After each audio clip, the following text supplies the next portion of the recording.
Thank you for tuning in to the Ultimate Coach podcast, a companion to the transformative book, The Ultimate Coach, written by Amy Hardison and Alan D. Thompson. Each conversation is designed to be a powerful wake-up call, reminding us of what's possible for you and your life. So if you're on a journey to expand your state of being, this podcast is for you.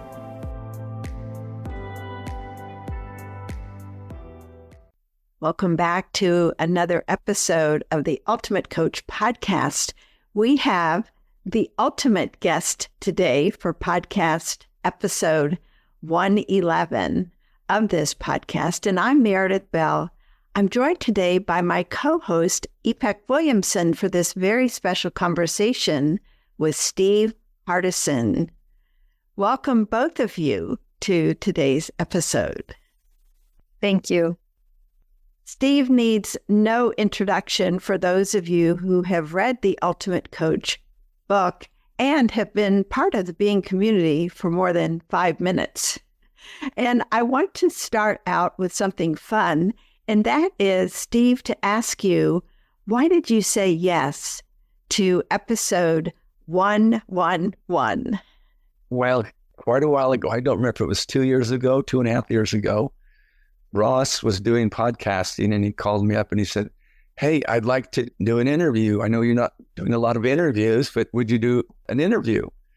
And he says, "I'd like you to do number 11. 11's one. I know 11's your favorite number." And I said to him, how about 111? And so several years ago, I told Ross I would do a podcast. And then you communicated with me and said, "Hey, we do a podcast?" And I said, yes. And I can't remember if we made up doing the 111 or I said, let's wait to 111. I can't remember, but I ended up doing, I think this is 111. Yes. You said because of 1 being a favorite number, yes, that you thought episode 111 would be good. So we've come full circle on your original commitment. I just think that's so fun. And Steve, one of the topics that I know is just not just near and dear to your heart, but how you live, is this coming from a place of love. And in fact, you've said love is the highest state of being. And I know that part of our conversation, maybe a lot of it today, is probably going to revolve around this really important topic. I would love for you to start out by talking about how you define love and what does it look like in action? Wow, that's a big question. I don't know that I ever define it. I experience it, and how I experience it is something inside of me feels alive, lightened, and lovely about who I'm being or who I'm with. And then I say it goes from there into an action. It's not this passive thing. It's an experience that then, at least in my case, puts me into action. And whatever particular action it is out of me being loving. And I don't really think about what the action is. It just comes out. So I don't have a definition for love. I study it. When I was walking around this morning, I was just thinking in my own mind in the kitchen, not about this conversation, just about the ideas I was having. And I thought, wow, it's interesting, Steve. If it were okay with other people, you'd hug anyone that you saw. And it's real. So for you, the physical expression of being able to hug someone is a way of conveying love to them? Mm-hmm. I think that's one way. I think another way is to listen, just to listen to someone. And your way of listening is profound. When I think about that chapter in the book on listening, it's one of my favorites in the whole book. And so talk a little bit about who you're being when you are being a loving listener. When I'm being a loving listener, what I call heart-centered listening, is I'm not somewhere else. I'm not thinking of some future or what happened in the morning. I'm actually right there. And when I'm looking at someone speaking to me, I actually metaphorically see words coming out of their mouth, and I'm paying attention to the words and also what's creating the words. So in that committed space, not a to-do, a state of being, is I hear things that are really simple, but I'm there so I can hear them. So most of the time, the next question from me isn't one that was in me. It's one that was generated by listening to what the person said. I can remember being in a coaching session with the Yanma. It was 5 hours. Coaching session's about 2 hours. And in that 5 hours, I may have said 100 words, and it would just be, tell me more what you mean. What was that like for you? Not set questions, just being with someone. I find that listening to someone, it could be a total stranger, just to be listened to is an experience that most people don't get in a day. Moving by quickly, people say, how are you? And you pass the hall and say, fine. And you can just miss each other. So I've been fortunate to, for some reason, to create a way that I'm with people in a quiet space and I get to practice listening. So when I'm in my office, and my office really is wherever I go, but when I'm in my physical office, it's a sacred place to listen. And it's real for me. I tell people that my office is the most sacred place on the planet for me. You can feel it. It's safe, it's quiet. And I can remember I have a client, I will keep him nameless and her nameless, but I worked with him for 2 years. I worked with him 12 full years. But about the second year, he said, hey, my wife would like to come and meet you. Now, I knew he had a wife and I'd seen her, but I said, okay. So she comes and I'm sitting with her in my office and I'm just asking her questions about her life. Like, what made you want to come and see me? What's your day look like? Not tell me what you did today. What's a day in your life look like? And I just listened to her. And as I'm listening to her, just tears come down her face. And I said, you want to tell me what that's about? And she said, I have never been listened to like this in my whole life. So I find that listening is a great way. It's a beautiful way to show love, I think, being a good listener. And one other thing that always comes up with you, Steve, is self-love, self-forgiveness. And what I want to ask you now is, how can someone cultivate love within themselves, especially when facing deep personal struggles or challenges? I think it's difficult for all of us to do that. If we knew what others were going through, we would be less judgmental. And as we reduce being judgmental, what takes its place is love. So if I could realize that what I'm experiencing, because every person today will have challenges and experiences that no one else will know. And the person having those challenges and experiences, it's so personal and it's so real that though everything could look good, inside it's really challenging just to do what they do. And many people put on that smiley face and they're in pain from the judgment they have on themselves and other people. So given that we're all in that same place, because there is no one not in that space, there's no one I ever work with that isn't challenged by wishing they had something different than they have about themselves or wish a problem were gone. There's no one that goes through a day that doesn't have that, even on the very best day. So if I wanted to, how do I demonstrate or create love for myself when there's these problems? I look for something that's good in others or in myself, and I find it, even in the smallest way. Again, I'll leave these people nameless, and if some of them listen, they'll know it's them. I had someone that called me up that you know very well, and he said, my wife would like to speak to you. She has a challenge. And I said, well, there's just one problem. You should have her talk to me. I mean, she doesn't need a middleman. I don't need So if your wife wants to talk to me, give her my phone number. So she calls me up.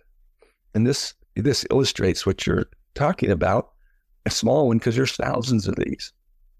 I promise you that today, before too long goes, too much time passes, I'll be like sad about something that I wish I'd have done better, or I'll think something in my mind where it's like, why would I think that? And I do it. So I get a call from her, and she said, my husband said I could call you and then talk to you. I've got a challenge. I said, what is it? And she says, I'm really, really quite resentful, angry, and upset because we had a wedding and I don't feel like I was supported by members of my community and my church. And I said, tell me about it. So she starts telling me about it. I said, okay, I have a doctor's appointment. What I want you to do, it'll be 1 hour and you're going to have to call me back because you're wanting to talk with me. So I'm going to give you an assignment and then you call me back. So I said, I want you to list all the people that came to your wedding and supported you. Then I want you to list the people that didn't come and they supported you. And then I want you to list the people that let you know they weren't come and they supported you by telling you that. And bring me those 3 lists. So an hour later, she calls and I said, you see that list of everything, those people that all did stuff? I said, I want you to call each of them and thank them. And then the ones that didn't show up, call them and thank them. I said, you're looking in the wrong spot. You're looking for where you didn't get support. Look for where you got it. It really altered her world. We didn't get into a very long, far conversation. She says, oh my gosh. And I think that is the way that we create our personal problems, is we look at what we don't see that's very good and we miss all the greatness that there is. And in every person, there is this greatness, this magnificent, until we take it away with our own thinking, by our own self-judgment. And my idea is, not my idea, I own it, my thought is, if I want to increase the amount of love, this thing that I can't define, reduce the amount of judgment. Just take 1 judgment down and you get a notch at love. Take 3, it goes there. My experience is any human being I'm ever with, if they get in a place of forgiving themselves of the judgments they have, and they're in this space of just being present, all that is sitting there is love and presence. No exceptions. The worst human in the world. So I don't know the definition of love. I know the experience of love. I know that what gets in the way of love is judgment, resentment, gossiping. You want to increase love? I could make up a list because they're just like, because it's just, instead of gossiping about someone, when you hear something good, share it with people. I call that God-sipping, and you'll seldom hear me say anything about a person, even if it's true. I'm not going to move that long. That's not loving. It's not kind. It creates the mess. But if someone sends me something and I'm inspired by it, I send it 20, 30 people. Something like that every day. I God-sip. It increases this. I'm looking for the greatness in someone. I don't even have to like them. And something shifts by looking for the good in them. I don't know if that answers your question, but at least in this particular moment, that's the answer. If you asked me that same question 10 minutes ago or tomorrow, I would have a different answer. I love that answer, Steve, because to me, it goes to Ipek's question about loving yourself and what gets in the way of that.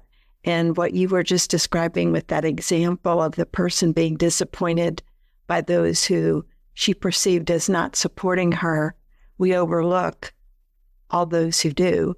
And with ourselves, I think we can beat ourselves up for something we did or didn't do and overlook all the ways that we can bring our greatness into the world. So I think it's a parallel with self-love and love of others.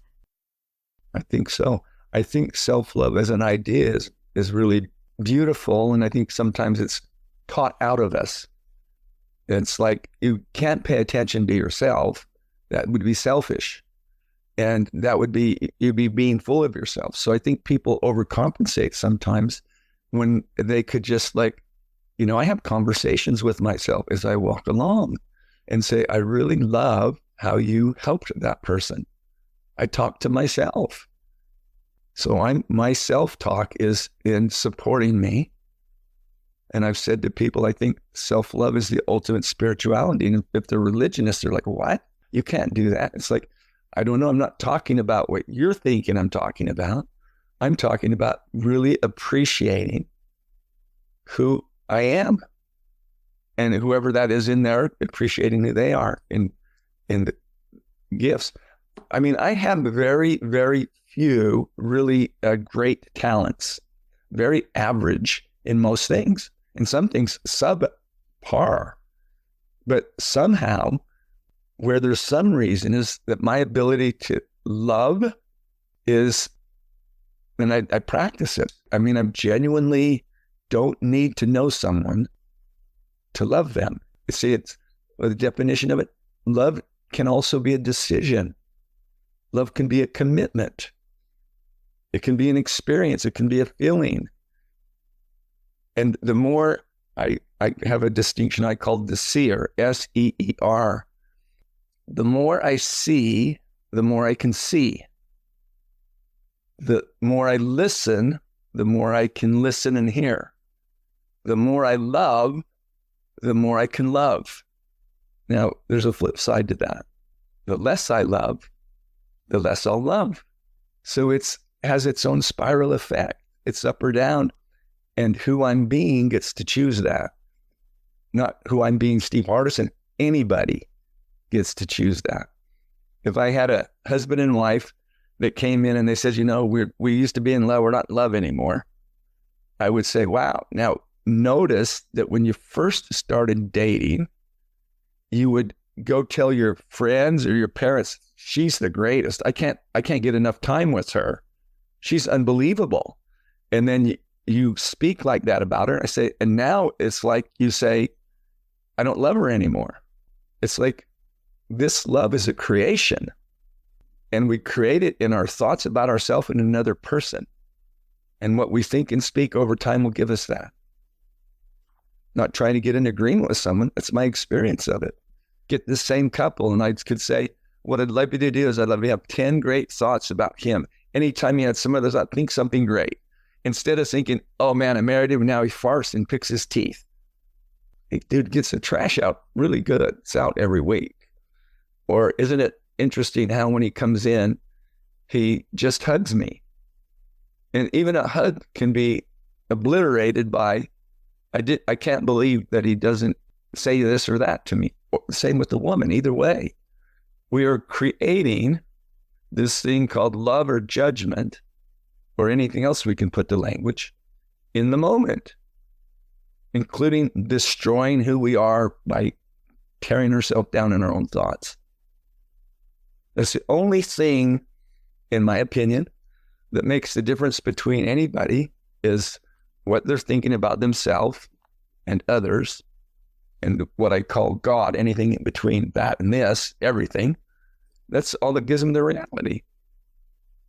So if I wake up, if somehow magically I could tap you on the head and inside your mind you just thought, this is wonderful, these people are beautiful, and you walked around doing that, nothing outside you would have to change. You would have every one of the same challenges, you'd have the same challenge with money, everything, but how you would deal with it's different because of loving thoughts you are having about circumstances that will always be messy. That's what they are. It's not don't have them. It's like, how do I deal with them when they come? So there's even love in that. And I don't know how to define love in a certain way. I don't even know what it is. And yet what you're sharing with us is clearly coming from love. And I think it helps us in our own minds identify it when we experience it, because you're helping us to feel, what is that like? And I love your emphasis on thoughts. And I know you've shared how you start your day And the thoughts that you have at the very beginning of your day help create your day. Yes. Tell us more about that, because I love where you're coming from with the very first moments. And most everything I do is simple, and it's not like, here's the recipe for it. As soon as there's any consciousness that I'm aware of, and even if I wake up at night, this thing that I call my document, and I have different small versions of that, or the actual one that's in the book, and a new one that I've created. But when I wake up, like at night, like last night, probably about 2:30, I woke up. I just begin to speak. I am so grateful for this woman that I'm next to. Help me when I get up in the morning to do everything that would be kind, gracious to her. Help me listen to her. Help me love her. Help me be kind. And I'm literally doing that. So I'm a regular guy that's, if you live with some guy, they're going to be whatever they are. But I'm a guy that's really working on treating my wife. I always say, I want to be your best friend. And she got a lot of friends. And I want to be like, if you had a choice, to be like, I'd like to be with him more than anyone. And so I work on that. And before I got out of bed this morning, it was the same thing. I just look over to Amy. And I think I get to spend the day with her. And so I'm already deciding this is going to be a lovely way I'm going to be to her today. And then I have just different things like that during the day. I'm with the client yesterday, and I said, what you can really do is you can decide who you're going to be before an event occurs. And then I gave him the idea of this tow truck driver distinction that I shared before. And then he says, wow, that's interesting. How do you do that? And I said, I'm not the one who's doing it. We all do this. I said, you're going to sit here in this office at some point and decide something you're going to do later today, and you're going to already think in your mind how that's going to be. Oh, you got an appointment at 4 with Fred? Oh, Fred, he's no fun. I said, we are creating all the time. There is no one that's not walking around with, quote, a document. There are these ideas. And these ideas create us. So it's like I'm conscious during the day to what am I thinking about, me and them and everything else in between. Not burdened by it, simple by it. Like, this is beautiful. I take my dog for a little walk today, and I just watch how happy she is. It's like, everything's kind of pointing us to something that's not quite so miserable. And then we have thoughts. If we didn't have a thought other than just like, this life's great, it would kind of change how the life is. People are like, no, my life, not if you had my life. Well, I can't convince anybody of it. Just begin. I have a serious client who's got a great big company. And our thought to get him back into his world when he was like, didn't want to live depressed.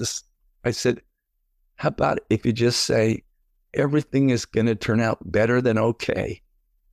And it was such a simple thing, but that's what he interviewed him, he said, it changed my life, because everything is going to turn out better than okay is better than all the stuff we worry about. And we create the stuff we worry about in our mind, and most of it doesn't happen. We've lived it in our mind. And then we kind of think that's what's going on, in my opinion. Just right now, we're here. The three of us are together, and we're in this place just having a conversation. We can listen to each other. And I'm experiencing the love that you two are, just as you sit there. Thank you. Steve, there's something that I want to ask you. You speak about how being precedes doing. We create our being, and from there, doing comes as an extension of it. Yes. So when you look back in your life, can you think of a pivotal moment when shifting your being completely transformed your reality? When was the first time you realized, it's not doing that comes first, but being? Yes. I think one of those would be when I was very young, probably about 8. And I wouldn't even have words to put it in. I can go back and describe it. I wouldn't have described it at that time. But my mom was raising 5 kids, and everything that was discussed in our home was it's lack of something, lack of no father, lack of no income. And my mom worked her end off. And I remember saying, why do we have this little old car? She said, it's a Volkswagen, it gets good gas mileage, being frugal and getting gas mileage. I say, why do we put plastic or why do we put plastic with duct tape around our windows, keep the heat in and that? Where did we get the house? Grandma gave it to us. I said, I'd like to get a house like these other ones. You may not be able to, they're real expensive. So the kind of soup I was in is like, things are hard to come by. It's expensive. Money's limited. And I remember thinking to myself, maybe I can do something about that. Maybe I don't have to believe that at 8. This is when I got a job selling donuts. And I started changing my mind about my ability of anything and also my relationship to money. And it just moved a little bit, but it's a thought too. So who I was being without even knowing it was like, things are hard to come by. Things are tough. And then something shifted in the being, which is a thought, my opinion, is like, maybe I can do something with this. And that little thought starts something. So often people say, well, which comes first, the thinking or the being or the thinking? The thoughts are the feelings are the thoughts. And I say, it's like, which comes first, the chicken or the egg? Some people will argue that, and they think they got the right answer to that. So I don't know for sure, but I eat both of them. So I work with feelings and thoughts. I work with being and thoughts. But I just say, being, here we are, we're the 3 of us are here together, and literally there's a state of being. You may be being inquisitive, or she may be thoughtful. I may be attempting to communicate in a way that someone could hear. That's like, and my being is doing the best it can. Somebody else spoke, they might have it all outlined, and that's who they're being. I'm like right now in the moment, but we're being something. And in any moment, in fact, people that are listening to this, they could be being, when's he going to shut up? Or this isn't what I expected. Why would anybody pay to be a fat guy? This is so slow motion. So they'd be being that, and their doing would be probably get up and go vacuum. Someone else listening to my voice would be like, oh my gosh, this is access to me loving myself. And who they'd be being is very, very humble, teachable. And then they're probably writing notes. It's so true, Steve. While you were saying the last part, I was thinking about the reactions, the feedbacks I receive on my meditations, for example. Yes.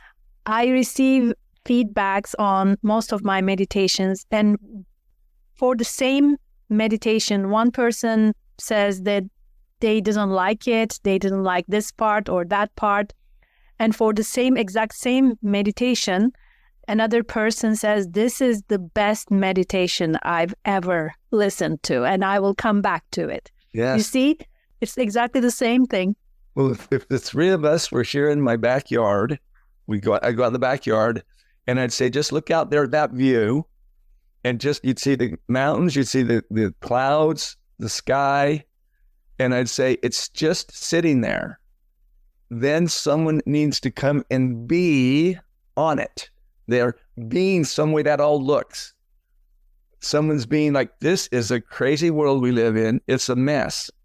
And they're looking at the same thing I'm looking at, and I'm thinking, how exciting that I get to take my grandson so my daughter can go shopping and take her daughter shopping.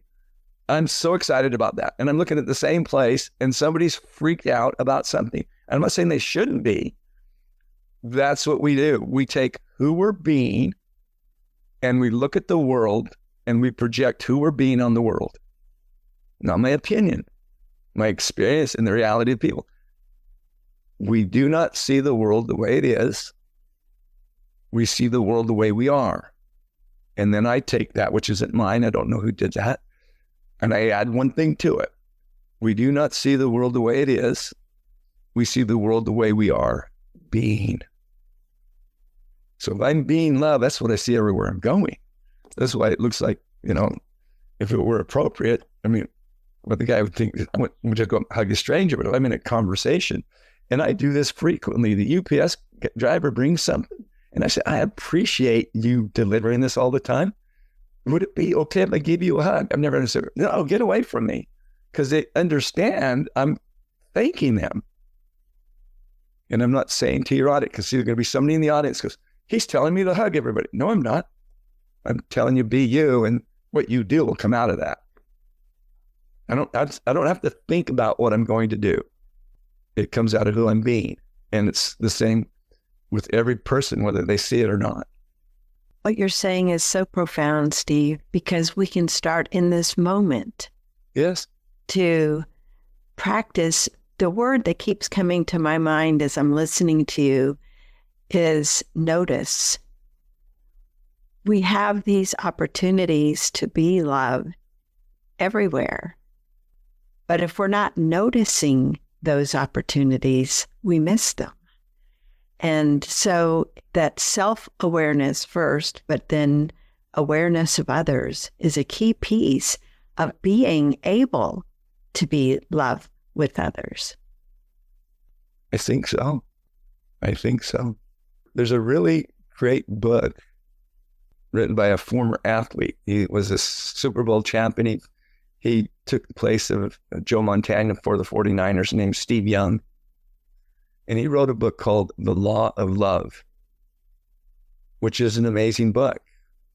And then he followed it up with a book called The Law of Love in Action. And he talks about how he's used love everywhere, on the football field, in the huddle, in business. It's an amazing book about love, not the truth about love, the possibility of one person's point of view of love. Love is like, I say that it's the most powerful thing that exists. Imagine the three of us just decided who we were going to be with each other as loving and kind. And we did that. And just say one person said to any other person in their mind, I'm just going to be kind and loving to you. And every one person just did that with one other person in the same day. It's not some huge crazy thing. It's like we just stopped. We could, and this isn't, I'm not talking sitting kumbaya, my Lord, on a mat. I'm talking about love in action by seeing it and then loving someone. Because I believe wherever there's love, you will see lots of action. Serving people, taking care of people, helping people, teaching people, feeding people, talking to people, helping people. Love is action verb in my book. One of the things I think that gets in our way is something you mentioned earlier, and you've emphasized it. I can remember hearing you talk about it at different times, and this is this idea of judging. And judgments come up so quickly and easily that we may not even be realizing that's what we're doing. What would you suggest to help us shift from those judgments and becoming more aware of them so that we can become from a place of love with others and with ourselves? So I think, so again, people are going to be listening to this, and this is an answer to that question in this moment at this time. And if I were asked that at another time, it could look like that's a totally different answer. And it is, and it would be. So I'm answering in this time and space with you. What I want people to get is that whoever thinks that they're not going to judge is crazy. That's all we do. Now, I've said, and people don't hear all the rest of it, don't judge. I'm talking about a specific thing. Like, if you're going to judge, know what you're going to judge, because the minute you judge, you get that. The minute I think my wife does not appreciate me, I have a wife that doesn't appreciate me no matter what's real. I've created that in my mind. So we get up in the morning And we judge all day long. So it's becoming conscious to what judgment I'm using. And I'm never going to stop judging.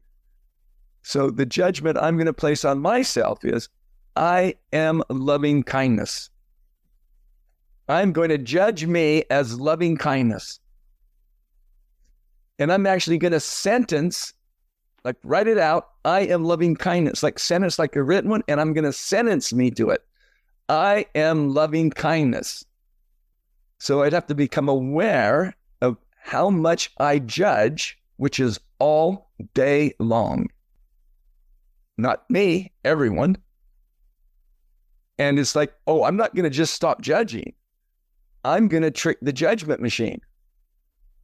And I'm going to have it judge stuff that's really useful. I'm looking at something right here on my computer. And this is Amy that gave me this note. Steve, I love you very, very much. And for your information, you are just making this up, or you're judging. You're making something up. You are such a powerful creator. Could you please make up something that serves us better and brings us closer? And I keep that there because it's like, yeah, anytime there's a problem, I'm judging it as a problem. I could take that same judgment and see the opportunity. So the first thing I would do, Meredith, in this question at this time is have us get that I remember being with Byron Katie and somebody says, he shouldn't judge me. And she said, what planet do you live on? What do you mean he shouldn't judge you? She should. Look, when I walk in a room, I can feel it. It's like I'm a hot iron rod for somebody like, who's he think he is? You know, they can't help it. It's like, this just doesn't fit the way they'd like me to fit. They could also say, that dude really is helping people. They get to create me with their judgment. I get to create me with my judgment.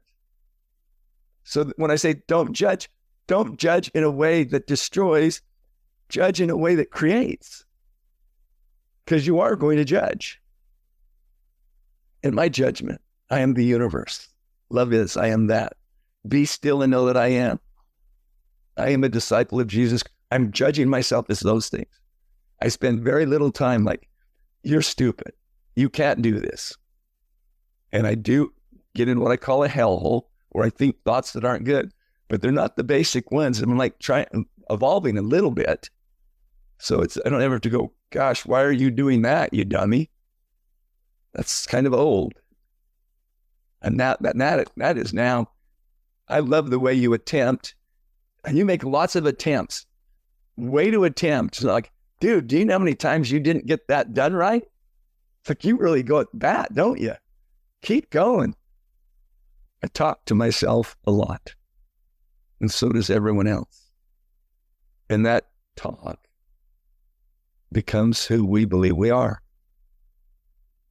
And that talk about someone else has that be who they are for us. And in a certain way, that other person does not have a chance over the thoughts we have about them, including ones that are really, really great. It's so unbelievable or believable that the conversation I had with Amy when she was my guest was all around love. And it is the same with you, Steve. What a beautiful, amazing, loving couple you are. I want to ask you now, because I was thinking about the book and Steve Chandler part and how he was hesitant to start his journey as a coach, as a speaker, and he was having difficulty to ask what he truly wanted. So I wanted to ask you about that. How asking for what we want could have a pivotal, important role in our journeys, and how can we become more comfortable with it? With asking, yes. See, I believe that asking is the most underutilized possibility of creation that exists, because anyone can ask. Now, there's not anyone will or does, but anyone could ask. And with Steve or anyone, if someone can see that when I ask, if someone tells me no, it doesn't mean anything other than they said no. So many people are afraid of the outcome of asking. They may want to see, wow, I want to get enrolled in the outcome of asking, except this outcome of asking, not this outcome of asking, spiral out, spiral down. So if someone can, somebody's going to be listening right here today, that if the thing that they want to have happen, if they actually stop listening to this, pick up the phone and call and ask a person, a second person, a third person, they'll find out that what they're asking for, they could have. And asking for me is inside this seer distinction. The more I love, the more I can love. The more I ask, the more I can ask. More volume of how many and quantity of whatever it is. So it is a creation. Asking is a creation. Not asking is a creation. They both are created in the mind. So the mind of the person, not like, oh, I think I'll go do that. That's a good suggestion. The mind of the person has to say, oh, I have the ability to ask. I just don't ask. So for this day, I'm going to ask. Or for this hour, or I'm going to at least ask. People would be stunned what would happen if they just asked. And then, like, the asking ability grows by practicing it. So mine isn't, oh, that guy could just ask for anything. It's being able to ask and having no, no, no, no. I remember traveling back when you could have a ticket. I could have a gal that I work with, I could have her ticket. It's not her name, it's a different sex, and I could get on a plane. All you needed was the ticket. And I remember traveling with an engineer from our company, and I got us bumped to first class. And as we get on the plane, he says, man, everything you do works. And I said, you weren't here for the 80 times I was told no. But I didn't stop.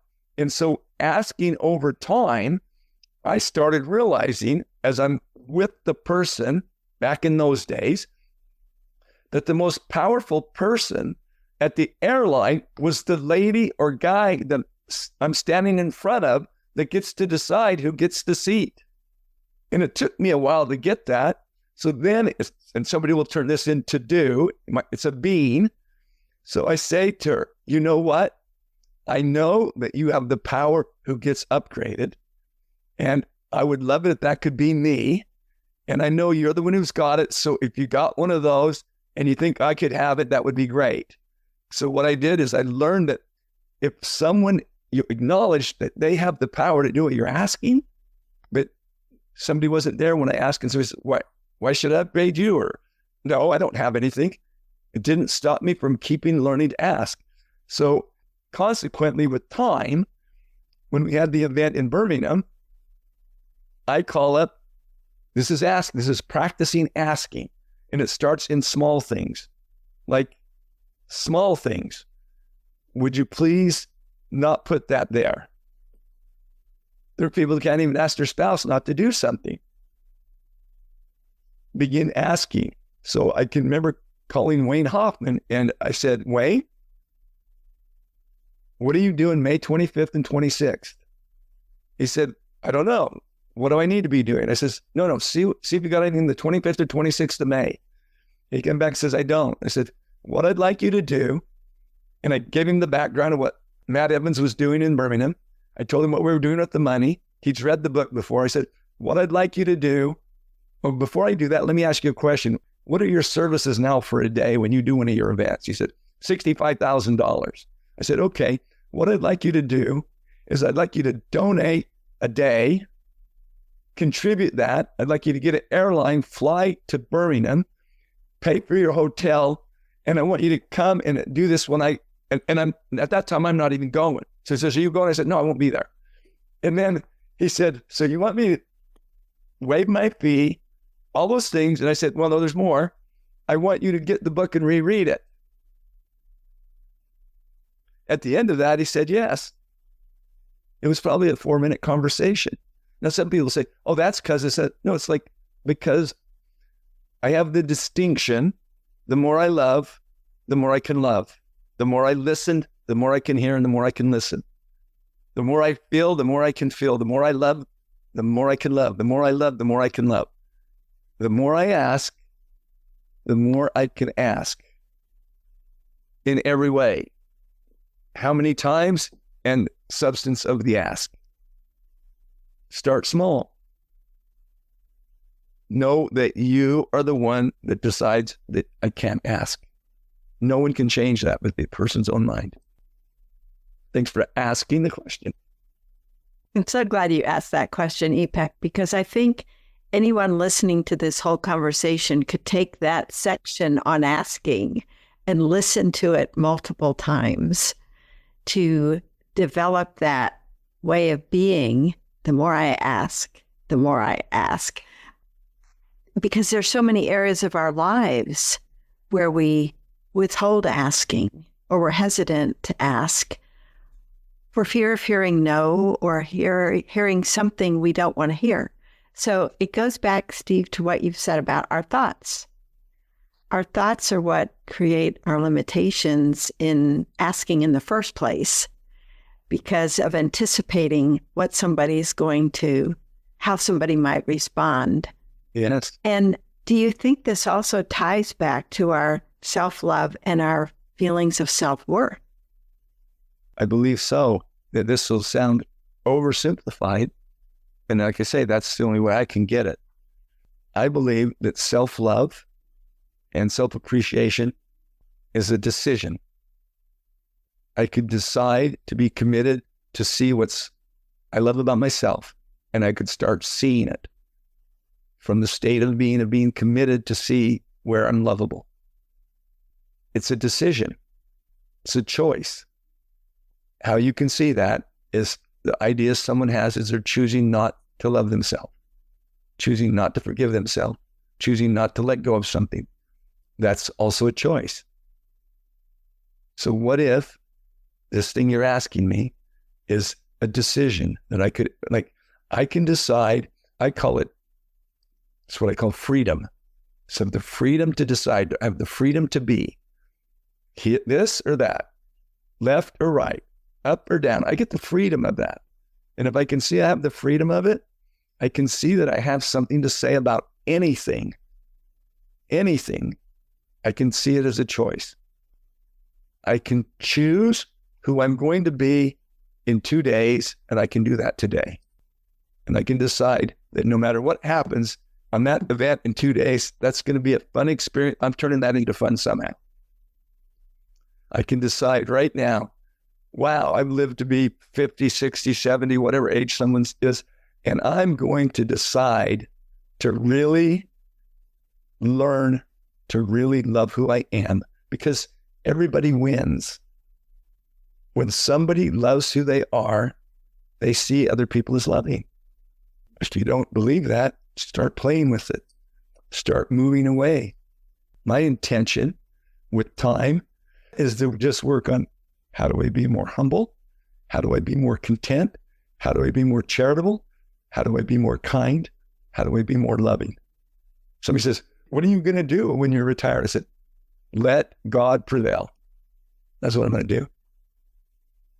That's what I'm going to do. I'm going to be led by God. I'm going to be humble, charitable, kind, loving, and content as a choice. You know, as I'm listening to you say that, what I'm feeling is what a sense of freedom we can experience when we realize we can decide, we can choose in the moment, rather than, oh, it's going to take me years to work through whatever happened in the past and be okay with myself. I think that I just feel the word freeing. Ipek, what was your response in listening to what Steve just said? Absolutely the same for me. We are just choosing every second of every day. it's up to us to choose what is useful and to not choose what is non-useful. You both use the word freedom. I'd like to say something about that. Inside of love, inside of listening, inside of everything we've said, I created a distinction, not the truth about freedom, the possibility of freedom. Because I'll have clients who say, I wish I had more freedom in my relationship, more freedom in my work, more freedom with my kids, more freedom with my time. Then I will say to them, if you want to see something, listen to this for just a moment. What if all you have is freedom? And then you begin to think. I'm not saying that there aren't consequences for your freedom, but what if all you have is freedom? And then you begin to think. And people will say stuff like to me, I don't have all the freedom. I said, what time did you get up this morning? What time could you have gotten up? There's nobody that got up this morning that had to get up when they got up. They did for some reason, but they could stay in 2 more minutes or they could sleep through work. Now, I'm not saying there's not going to be a problem, but they have their freedom. What side of the bed did you get out of? What side of the bed could you get out of? Why are you wearing that blue shirt? What shirt could you have worn? Sometimes I'll say to a guy, you wearing underwear? He laughs. I said, you don't have to. I said, what color underwear you wear? What color could you wear? I said, what are you eating today for lunch? And he tells me, I'm going there. I says, what else could you eat? You could fast. You could eat vegan. You could eat anything you wanted. You literally could, you just have to get the food. I said, how are you going to get from my office to where you're going next?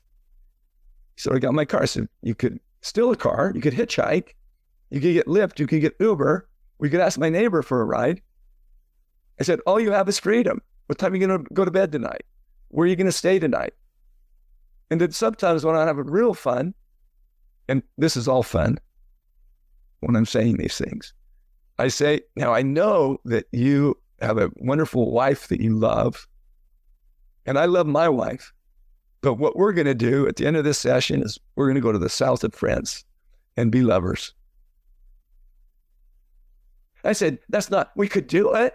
We have the freedom to do that. I'm not saying there's no consequence, but I'm telling you, all you have is freedom. And then you think. And some of these are like outrageous, what I said about going to the south of France, but we don't have freedom to think I can choose to be happy. All you have is freedom, and then you have thoughts that dismantle the freedom. But all that's there is freedom. And I said to this more than one person, you could get up right now in the middle of what I'm saying and walk out. You got that freedom. We could go across the street and help the lady with her yard, or we could go over there and rob her. That's all you got. That's all there is. Thanks for listening. And I love Amy. I'm not going to the south of France.